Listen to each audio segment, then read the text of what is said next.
सबसे अहम वजह that is family history, reproductive history, history of radiation, BRCA genes, genetic mutations in BRCA1 and BRCA2 genes, smoking, obesity, मोटापा। अगर आपकी periods 12 साल से कम उम्र की एज में स्टार्ट हो जाएं या आपके पीरियड्स 55 और मोर देन 55 साल की उम्र में स्टॉप हों और पीरियड्स जो स्टार्ट हों वो 12 साल से कम उम्र की एज में शुरू हो जाएं और 55 साल या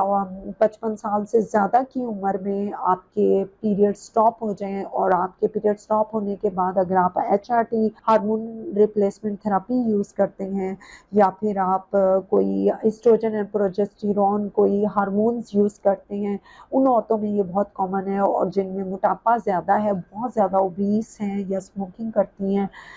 उन औरतों में ये बहुत कॉमन है। और उसके अलावा स्पेशली आजकल जो लेटेस्ट